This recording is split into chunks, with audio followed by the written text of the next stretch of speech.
Sarwar ilahi Rabbi Samina wa ata'na.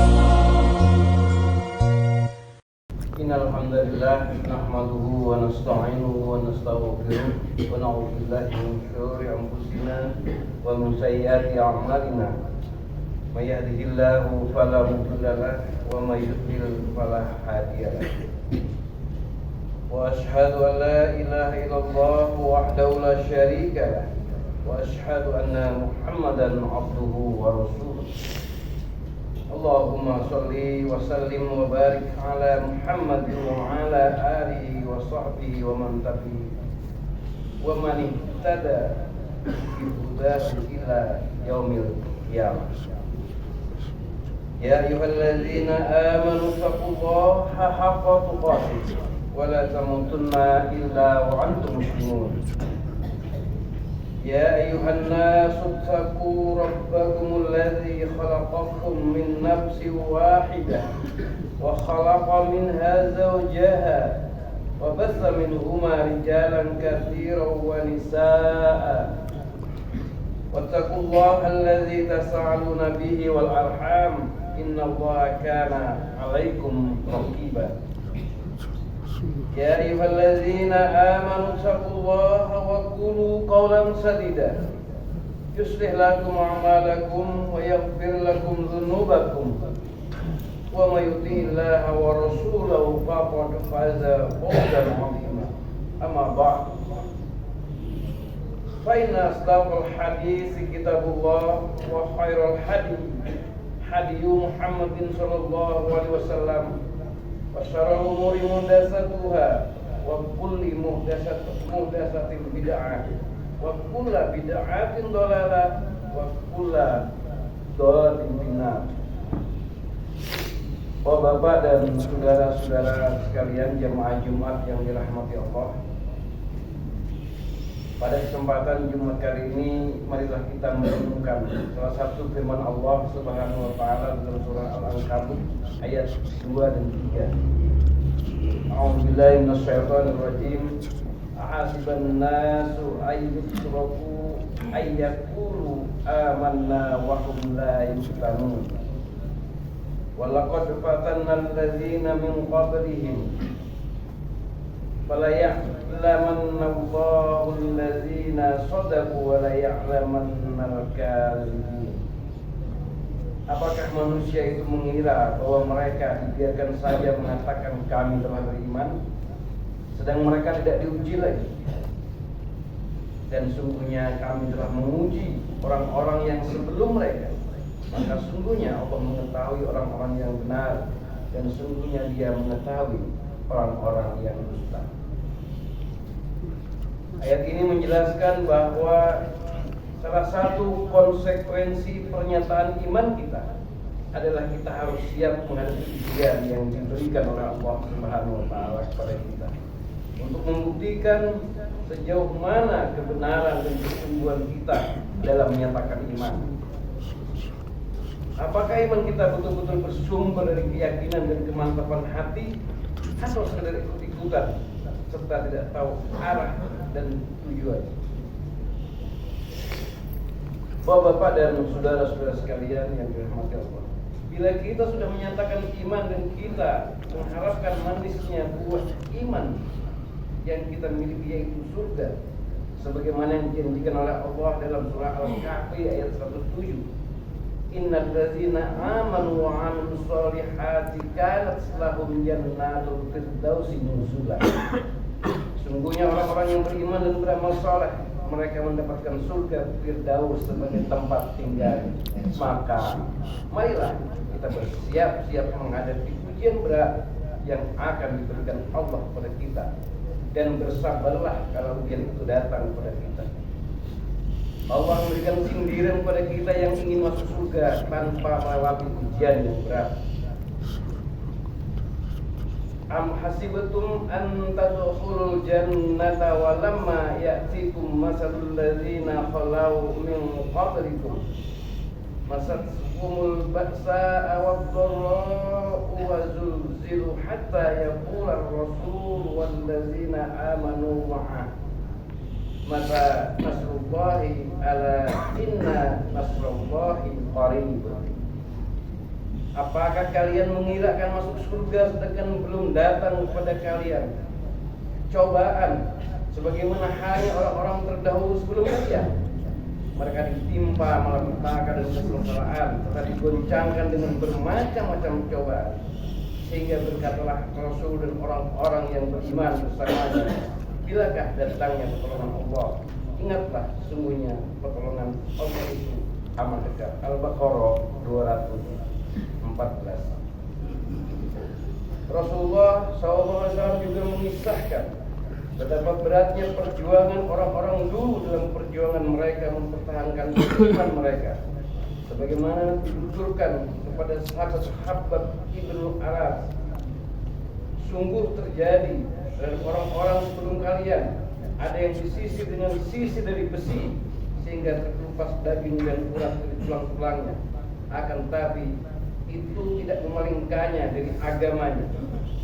Dan ada pula yang diletakkan di atas kepala gergaji sampai terbelah dua, namun itu tidak memalingkannya dari agamanya. Hadis ini diriwayatkan oleh Al-Bukhari dalam Sahih Al-Bukhari. Maka coba kita renungkan apa yang telah kita lakukan untuk membuktikan keimanan kita. Cobaan apa yang telah kita alami dan pertahankan untuk mempertahankan iman kita. Apa yang telah kita korbankan untuk memperjuangkan akidah dan iman kita. Bila kita memperhatikan perjuangan Rasulullah dan orang-orang terdahulu dalam mempertahankan iman mereka, dan betapa pengorbanan mereka dalam perjuangan mereka. Mereka rela mengorbankan harta mereka, tenaga mereka, pikiran mereka, bahkan nyawa pun mereka korbankan untuk itu. Rasanya iman kita belum seberapanya, atau bahkan tidak ada artinya bila dibandingkan dengan iman mereka. Apakah kita tidak malu meminta balasan yang besar dari Allah sementara pengorbanan kita tidaklah banyak? Bapak-bapak dan saudara-saudaraku sekalian yang dirahmati Allah, ujian yang diberikan oleh Allah Subhanahu wa taala itu kepada manusia adalah berbeda-beda. Dan ujian dari Allah bermacam-macam bentuknya. Tapi setidaknya ada 4 macam ujian yang telah dialami oleh para pendahulu kita. Yang pertama adalah ujian dalam bentuk perintah agar dilaksanakan, seperti perintah Allah kepada Nabi Ibrahim untuk menyembelih putranya yang sangat dia cintai. Ini adalah suatu perintah yang betul-betul berat dan mungkin tidak masuk akal. Bagaimana seorang bapak harus menyembelih anaknya yang sangat dicintai, padahal anaknya itu tidak melakukan kesalahan apapun. Sungguh ini adalah ujian yang sangat berat, sehingga Allah sendiri mengatakan inna 'adzalahu wal bala'ul mubin. Sungguhnya ini adalah satu ujian yang nyata.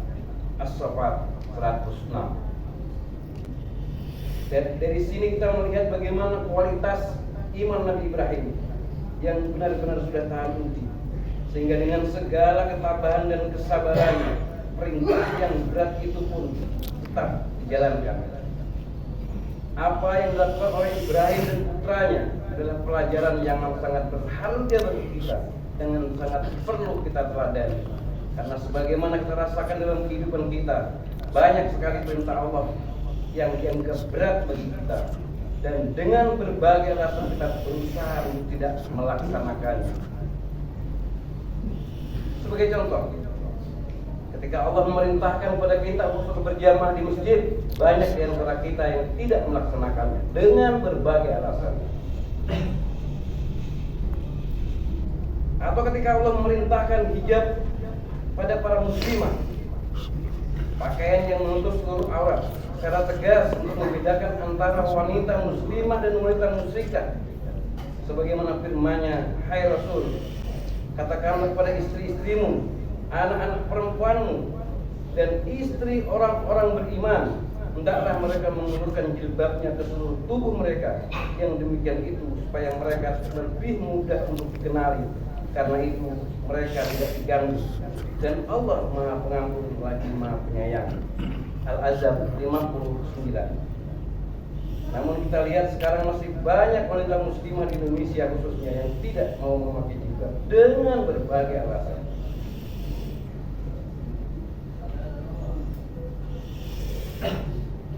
Yang kedua adalah ujian yang berbentuk larangan untuk ditinggalkan. Ini dialami oleh Nabiullah Yusuf yang diuji dengan seorang perempuan cantik, istri seorang pembesar istana di Mesir yang mengajaknya berzina. Dan kesempatan itu sudah sangat terbuka ketika keduanya sudah tinggal berdua di rumah dan si perempuan telah mengisi seluruh pintu rumah. Namun Nabi Yusuf membuktikan kualitas imannya. Dia berhasil meloloskan diri dari godaan perempuan itu. Padahal sebagaimana pemuda umumnya, ia juga mempunyai hasrat kepada wanita. Ini artinya Yusuf telah membuktikan bahwa dia telah lulus ujian atas imannya. Sikap Nabi Yusuf ini perlu kita ikuti, terutama oleh para pemuda kaum muslimin di zaman sekarang. Saat pintu-pintu maksiat telah terbuka lebar, pelacuran merebak di mana-mana, minuman keras, obat terlarang, dan masih banyak lagi. Perzinahan sudah seakan menjadi barang biasa bagi para pemuda. Sehingga tidak heran bila menurut sebuah penelitian bahwa di kota-kota besar seperti Jakarta dan Surabaya, 6 dari seluruh remaja putri sudah tidak perawan lagi. Di antara akibatnya setiap tahun sekitar 2 juta bayi dibunuh dengan cara aborsi atau dibunuh beberapa saat setelah bayi lahir. Keadaan seperti ini berparah dengan semakin banyaknya media cetak dan media elektronik yang berlomba-lomba memamerkan aurat wanita. Juga dengan cara-cara yang sengaja dirancang untuk menggantikan gairah laki-laki. Pada saat inilah sikap Nabi Yusuf perlu ditanamkan dalam dada para pemuda muslim. Para pemuda muslim harusnya selalu siap siaga menghadapi godaan demi godaan yang akan menjerumuskan dirinya ke jurang kemaksiatan. Rasulullah SAW menjanjikan kepada siapa saja yang menolak ajakan untuk berbuat maksiat, ia akan diberi perlindungan di hari kiamat nanti. Sebagaimana sabdanya bahwa 7 orang yang akan dilindungi Allah dalam lindungannya pada hari di mana tidak ada perlindungan selain perlindungannya. Dan seorang laki-laki yang diajak oleh seorang perempuan terhormat dan cantik lalu ia berkata, aku takut kepada Allah. Hadis Bukhari dan Muslim dalam Sahih Bukhari dengan Al-Bari cetakan Ad-Darayyan pada juz 3 halaman 344. Yang ketiga adalah ujian yang dalam bentuk musibah, seperti terkena penyakit, ditinggalkan orang yang dicintai dan sebagainya. Sebagai contoh, Nabiullah Ayub yang diuji oleh Allah dengan penyakit yang sangat buruk sehingga tidak ada sebesar lubang jarum pun dalam badannya yang selamat dari penyakit selain hatinya. Seluruh hartanya telah habis, tidak tersisa sedikit pun untuk biaya pengobatan penyakitnya dan untuk nafkah dirinya. Seluruh kerabatnya meninggalkannya, tinggal ia dan istrinya yang setia menemaninya dan mencarikan nafkah untuknya. Musibah ini berjalan selama 18 tahun. Sampai pada saat yang sangat sulit sekali baginya, ia memelas sambil berdoa kepada Allah Subhanahu wa taala. Wadkur abdana Ayyuba iznada rabbahu anni massani as-syaitanu binusyi wa azab. Dan ingatlah akan hamba kami Ayub ketika ia menyeru Rabbnya, sungguhnya aku diganggu setan dengan kepayahan dan siksaan. Surah Shad ayat 41. Dan dalam tafsir Ibnu Katsir ini dijelaskan bahwa ketika Allah memerintahkan Nabi Ayub untuk menghantamkan kakinya ke tanah, kemudian keluarlah mata air dan Allah menyuruhnya untuk meminum dari air itu, maka hilanglah semua penyakit yang ada di bagian dalam dan luar tubuhnya. Bisa dilihat dalam tafsir Ibnu Katsir 4 halaman 52.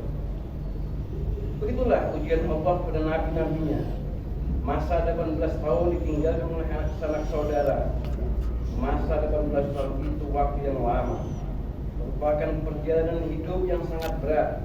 Namun di sini Nabi Ayub membuktikan ketangguhan imannya. Dia tidak sedikit pun merasa menderita dan tidak terbetik pada dirinya untuk menanggalkan imannya. Iman seperti ini jelas tidak dimiliki oleh banyak saudara kita yang tega menjual iman dan menukar akidahnya dengan beberapa kantong beras saja. Bapak-bapak dan saudara-saudaraku sekalian yang dirahmati Allah, cobaan yang terakhir atau ujian yang terakhir adalah ujian dan gangguan lewat orang-orang kafir yang tidak menyenangi Islam, dan ini dialami oleh Nabiullah Muhammad SAW, terutama ketika periode Mekah.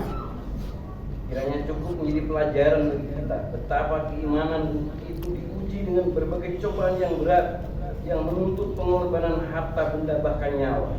Di antaranya apa yang dialami Rasulullah di akhir ketujuh kenabian, ketika orang-orang Quraisy bersepakat memutuskan hubungan apapun dengan Rasulullah beserta Bani Abdul Muthalib dan Bani Hashim yang melindunginya, kecuali jika kedua suku itu bersedia menyerahkan Rasulullah lebih dulu. Rasulullah bersama orang-orang yang membelanya berkurung selama 3 tahun. Mereka mengalami kelaparan dan penderitaan yang hebat. Dalam riwayat, Rasul dan para sahabatnya sempat memakan daun-daunannya. Bisa dilihat dalam Sirah An-Nabawiyah As-Sahihah pada juz 1 halaman 142 oleh Dr. Akram Dia Al-Umari. Juga apa yang dialami oleh para sahabat tidak kalah beratnya, seperti apa yang dialami oleh Yasir dan istrinya Sumayyah, dua orang pertama yang meninggal dalam dakwah selama periode Makkah. Juga Bilal bin Rabah yang dipaksa memakai baju kemudian dijemur di padang pasir di bawah sengatan matahari, kemudian diarak oleh anak-anak kecil mengelilingi kota Makkah. Bilal tetap teguh mengucapkan ahad, ahad, tidak tergoyahkan sedikit pun imannya. Dan masih banyak lagi kisah-kisah lain yang menunjukkan betapa pengorbanan dan penderitaan mereka dalam perjuangan mempertahankan iman mereka. Namun penderitaan itu tidak sedikit pun mengendurkan semangat Rasulullah dan para sahabatnya untuk terus berdakwah dan menyebarkan Islam. Maka kita berdoa, mudah-mudahan saudara-saudara kita yang gugur dalam mempertahankan akidah dan iman mereka dicatat sebagai para syuhada di sisi Allah. Dan semoga umat Islam yang berada di daerah lain bisa mengambil pelajaran dari berbagai peristiwa, sehingga mereka tidak lengah menghadapi orang-orang kafir dan selalu berpegang teguh kepada ajaran Allah, serta selalu siap sedia untuk berkorban dalam mempertahankan dan meninggikan, karena dengan demikian pertolongan Allah akan datang kepada kita. Ya ayyuhallazina amanu in tansurullaha yansurkum wa yusabbit aqdamakum. Wahai orang-orang yang beriman, jika kamu menolong agama Allah, niscaya Dia akan menolongmu dan meneguhkan kedudukan Muhammad. Ayat 7. Aqulu qouli hadza wastaghfirullahal azim li wa lakum wastaghfiruhu innahu huwal ghafurur rahim. Alhamdulillahilladzi kana bi ibadihi khairan basyira. Tabarakalladzi ja'ala fis samaa'i burujan wa ja'ala fiha sirajan wa qamaran munira. Asyhadu an la ilaha illallah wa asyhadu anna Muhammadan 'abduhu wa rasuluhu. Wa rasuluhu alladzi ba'athahu bil haqqi basira wa nadhira wada'iyan illal haqqa bi'iznihi wa siraja munira. Allahumma shalli ala wa ala alihi wa sahbihi wa sallim tasliman katsiran. Amma ba'd. Ya ayyuhalladzina amanu taqullaha wa tanzur nafsum ma qaddamat lighad wattaqullaha innallaha khabirun bima ta'malun. Bapak-bapak dan saudara-saudara sekalian yang dirahmati Allah, sebagai orang-orang yang telah menyatakan iman, kita harus mempersiapkan diri untuk menerima ujian dari Allah, serta kita harus yakin bahwa ujian dari Allah itu adalah satu tanda kecintaan Allah kepada kita. Sebagaimana sabda Rasulullah, sesungguhnya besarnya pahala sesuai dengan besarnya cobaan atau ujian, dan sesungguhnya apabila Allah mencintai satu kaum, Dia akan menguji mereka. Maka barang siapa ridho, berinya keridhaan Allah, dan barang siapa marah, berinya kemarahan Allah. Hadis riwayat At-Tirmidzi, dan ia berkata, derajat hadis ini hasan gharib. Mudah-mudahan kita semua diberikan ketabahan dan kesabaran oleh Allah dalam menghadapi ujian yang akan diberikan Allah kepada kita. Innallaha wa malaikatahu yusholluna 'alan nabi ya ayyuhalladzina amanu shallu 'alaihi wa sallimu taslima. Allahumma shalli 'ala Muhammad wa 'ala ali Muhammad. Wa radiyallahu ta'ala an kulli sahabati wa rasulillahi ajma'in. Rabbana la tuzigh qulubana ba'da idh hadaytana wa hab lana min ladunka rahmah innaka antal wahhab. Rabbana awzid 'alaina sabra wa tsabbit aqdamana wansurna 'alal qaumil kafirin. Allahumma a'izzal Islam wal muslimin wa aslih walatal muslimin wa alif baina qulubihim wa aslih zata bainihim wansurhum ala aduwwika wa aduwwihim wa wafiqhum lil amali bima fihi salahul islam wal muslimin. Allahumma la tusallit alaina bi dhunubina man la yakhafuka fina wa la yarhamuna. Rabbana atina fid dunya hasanah wa fil akhirati hasanah wa qina adzabannar. Subhana rabbika rabbil izzati amma yasifun wa salamun alal mursalin walhamdulillahi rabbil alamin. Insyaallah.